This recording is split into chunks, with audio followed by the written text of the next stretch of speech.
Ini adalah skenario hidup yang sudah diplotkan untuk kita. Seperti rel kereta yang lurus. Lulus, kerja, nikah, rumah, anak.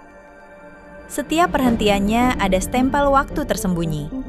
Dan jika kereta kita terlambat sampai di stasiun nikah atau rumah, bisik-bisik pun mulai terdengar. Kok belum juga sih? Pertanyaannya, siapa yang sebenarnya menjadikan hidup kita seperti balapan melawan waktu? Mari kita selidiki. Pertama, kita perlu mengenali peta normalitas yang berlaku. Berdasarkan survei terhadap 1.000 anak muda urban di 2023, ada skenario tidak tertulis yang dianggap ideal. 1. Usia 22 sampai 24. Lulus S1, dapat kerja pertama. 2. Usia 25 sampai 27, punya pasangan serius, tabungan nikah terkumpul. 3. Usia 27 sampai 30, menikah, punya DP rumah atau mobil pertama. 4. Usia 30 sampai 33, punya anak pertama.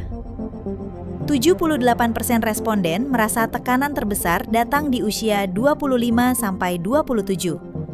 Kata kunci yang paling ditakuti, ketinggalan kereta. Ini bukan lagi harapan, ini sudah seperti checklist wajib yang jika tidak tercapai, rasa cemas dan kegagalan akan menyergap. Untuk memahami tekanan ini, kita harus mundur sejenak. Orang tua kita mencapai stabilitas di usia yang relatif muda. Tapi konteksnya sama sekali berbeda. Start line kita telah mundur 5-7 tahun karena tuntutan pendidikan lebih tinggi.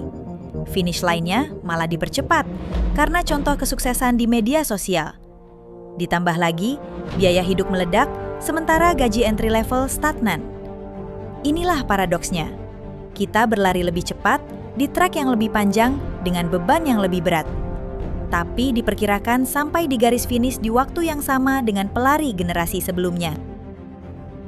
Mari kita buktikan dengan matematika sederhana. Sebutlah Anda lulus di usia 23, dapat gaji 7 juta rupiah per bulan di Jakarta. Kebutuhan wajib seperti kos plus listrik 1,5 juta rupiah, makan 1,2 juta rupiah, transport 800 ribu rupiah, bantu orang tua 1 juta rupiah. Total 4,5 juta rupiah. Sisanya 2,5 juta rupiah. Dari sisa itu harus ditabung untuk dana darurat setara 6 kali pengeluaran sama dengan 27 juta rupiah. Biaya nikah sederhana 80 juta rupiah. DP rumah sederhana 50 juta rupiah. Total target tabungan 157 juta rupiah. Dengan disiplin sempurna dan tanpa musibah, butuh lebih dari 5 tahun cuma untuk menabung target itu. Itu artinya, Anda akan berusia 28 tahun. Dan itu hanya untuk menabung, belum merealisasikannya. Matematika ini yang diam-diam dipahami oleh banyak anak muda. Hasilnya, 67% generasi muda urban mengaku mengalami quarter life crisis sebelum usia 27. Mereka tahu angkanya tidak masuk akal. Ketika skenario ideal bertabrakan dengan matematika yang mustahil, yang lahir adalah kecemasan akut dan satu senjata survival, performative living, kehidupan yang dipentaskan. Kita meminjam untuk pernikahan yang instagramable. Kita hidup di rumah orang tua atau kontrakan sempit, tapi pamer angle foto seolah punya hunian sendiri. Kita bilang fokus karir dulu, padahal dalam hati bertanya-tanya, apa yang salah dengan saya? Tekanan itu nyata. Sebuah studi di Journal of Anxiety Disorders bahkan menemukan korelasi antara pressure to achieve age-based milestones dengan meningkatnya gejala kecemasan dan depresi pada dewasa muda. Lalu, apa solusinya? Berhenti berlari? Mungkin tidak.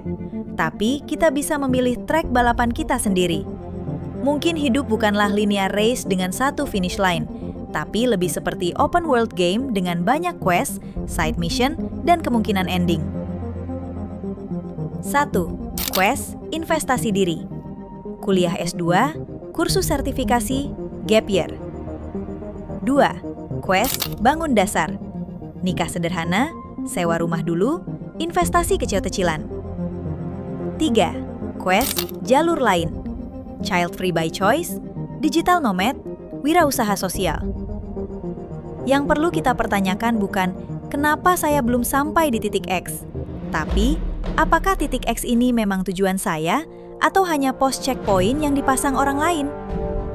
Kesiapan finansial dan emosional harus jadi patokan, bukan angka di KTP. Jadi, deadline usia 25, 27, atau 30 itu bukan hukum alam, itu adalah konstruksi sosial. Dan seperti semua konstruksi, ia bisa dikritisi, ditolak, atau ditulis ulang. Tugas kita bukan memenuhi skenario usang, tapi berani mendefinisikan sukses dan tepat waktu untuk kehidupan kita sendiri.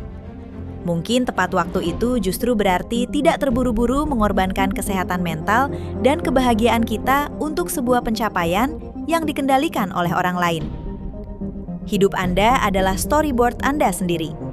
Anda yang pegang pena dan penghapusnya. Apakah kamu juga merasakan tekanan deadline usia ini?